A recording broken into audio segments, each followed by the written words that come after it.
Okay, so you're picturing it right. Italy, cobblestone streets, maybe that amazing pasta. You're thinking, yeah, the good life. Must be pretty affordable. It's the dream. But let's be real, the financial side, often not quite so dreamy as the postcards suggest. So that's what we're doing today. We're going to cut through the romance. We've gone through like a whole load of research on the actual costs for 2025, housing, food, getting around bills, all that stuff, basically helping you plan properly so you don't get hit with nasty surprises later on.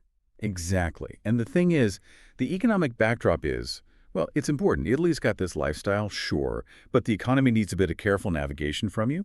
Yeah. We're seeing stable, pretty low inflation, under 2%, but GDP growth is kind of sluggish. And crucially, what the sources scream is that prices vary wildly, just massively. Relying on some national average, that's going to lead you astray. You got to look at local costs, city by city, even neighborhood by neighborhood. Right. Location, location, location. Okay, so let's dive in.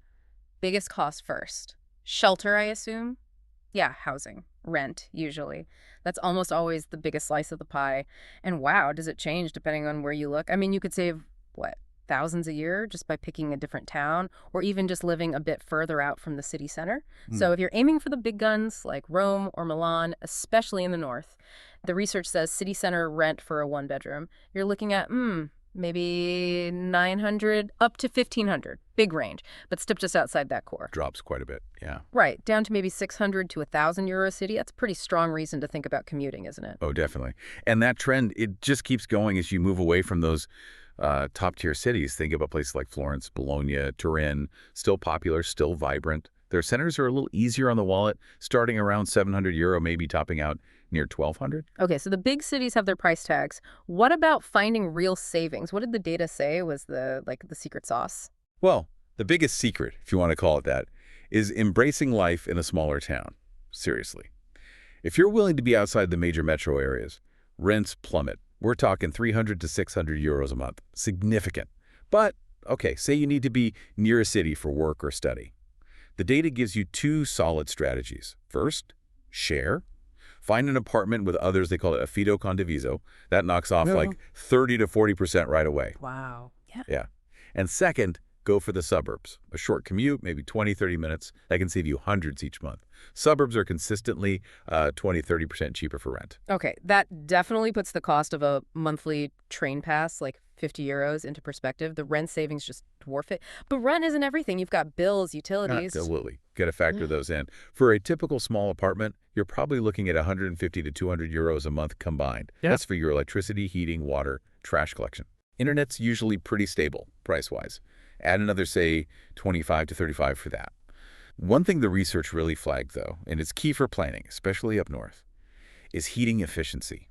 Those winter bills can really sting, especially with, energy prices being what they are globally. Right. So check the energy rating when you're looking at apartments, not just the view. Exactly. Look beyond the balcony.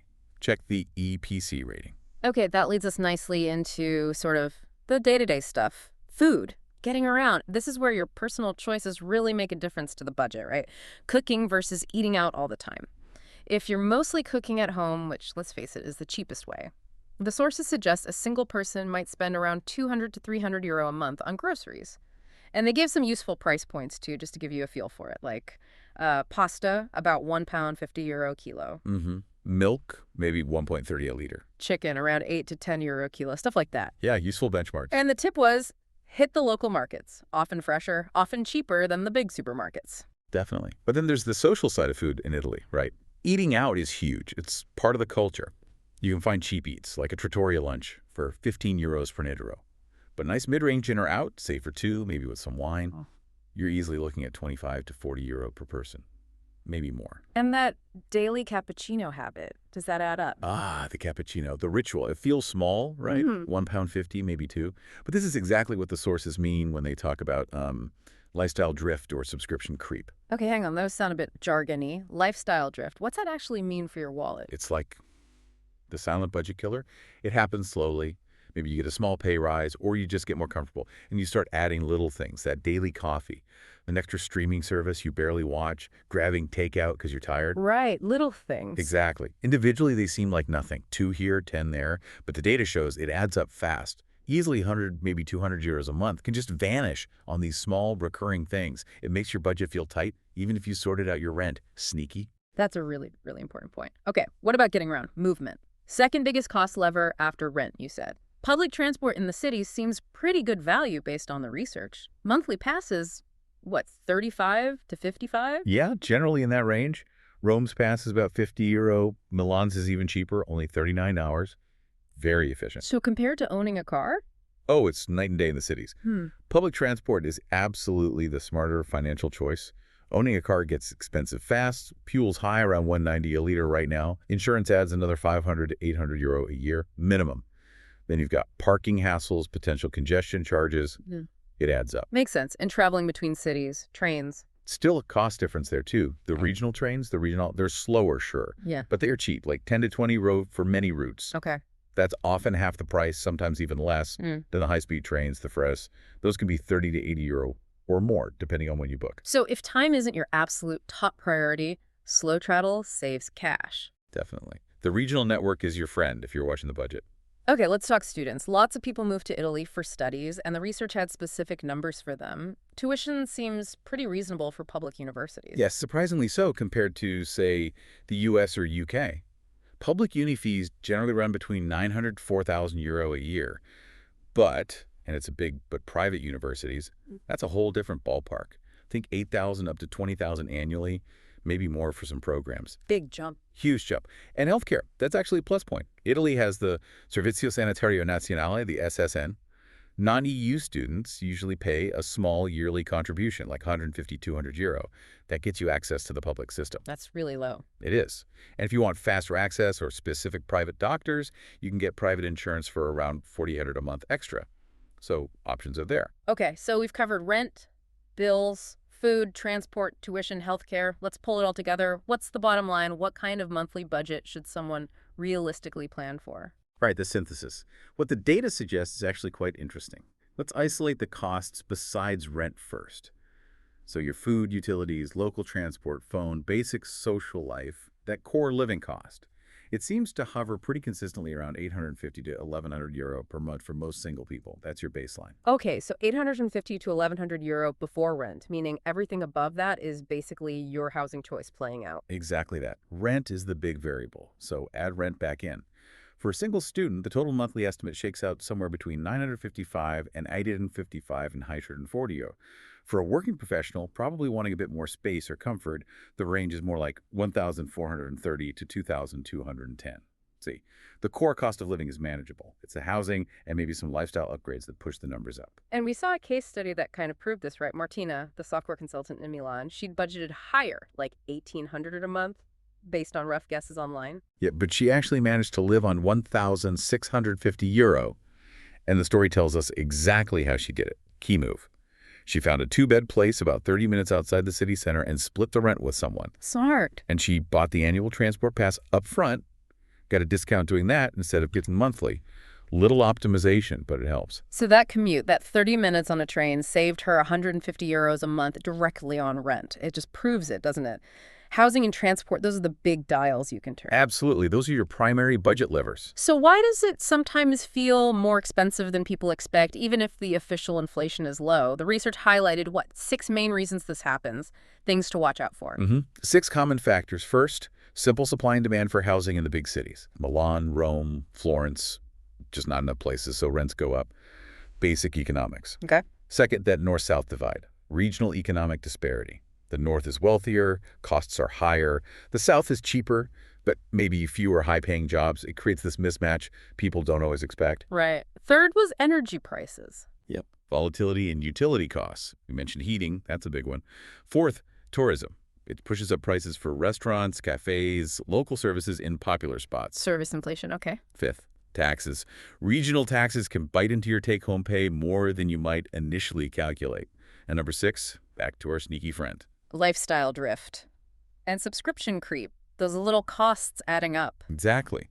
Knowing these pressure points helps you build defenses. So how do you defend? What were the top saving tips from the sources? Okay, 3 really powerful ones stood out. Tip 1, housing. Again, Live outside the center. And if possible, try to lock in a longer-term rental contract, like 3 or 4 years, maybe with a fixed rate. Landlords might prefer the stability. Good point. Okay, tip two. Sounds like it was about embracing the local lifestyle. Yeah, exactly. Tip 2, cook more often. Use those fantastic local markets for seasonal stuff. It's cheaper and tastier. And this is huge. Take advantage of all the free culture. Italy is bursting with amazing churches, beautiful squares, local festivals. You can have an incredibly rich cultural life without constantly spending money on tickets. Just walk around. Pretty much. And tip 3 is about plugging the leaks, those hidden costs. Set a reminder, maybe every quarter, to review your subscriptions. Cancel stuff you're not using. And please build up an emergency fund. The advice is consistently 3 months worth of living expenses, just in case. That emergency fund feels even more important hearing about energy price volatility. And actually, something that jumped out at me from the research was this expert consensus. They agreed Italy is still relatively cheap compared to the US or the UK, but recent energy cost spikes, partly linked to, global events like the war in Ukraine, are definitely squeezing people's purchasing power. That's a really crucial qualifier. It means planning isn't just about finding the cheapest rent. It's about building in resilience. You need to budget, assuming housing might be high and energy bills could spike. Plan for that possibility. Right. But hold on, going back to the city costs. The research said Milan often costs more than Rome for the same lifestyle. That feels backwards to me. Why? Yeah, it surprises people. It really boils down to demand, especially for housing and related services. Milan is the undisputed financial and fashion engine of Italy. That concentration of high-paying jobs and international business creates intense pressure on its, frankly, limited housing stock. Yeah. So even though Rome is the capital, Milan's economic pull pushes rents and many service costs even higher. It's just raw market forces at play. Hashtag tag tag outro. So wrapping this all up, the main takeaway for you is crystal clear. Rent is the dominant factor. That's where you need to focus your optimization first. Are you going to share? Live in a suburb? Choose a smaller city altogether. That decision sets the foundation for your entire budget.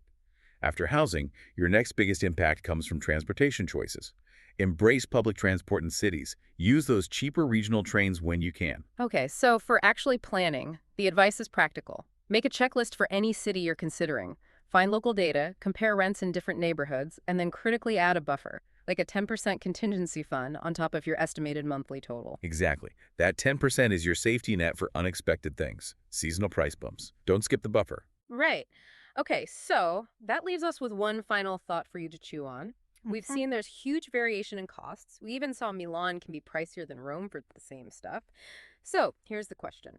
Instead of trying to shoehorn your budget into that dream city you always assumed you wanted, how much money and maybe stress could you save by starting your search looking at affordable university towns or smaller cities that fit your budget comfortably from day one? Maybe prioritizing financial breathing room over ticking a famous city box could be the smarter Italian dream. Something to think about.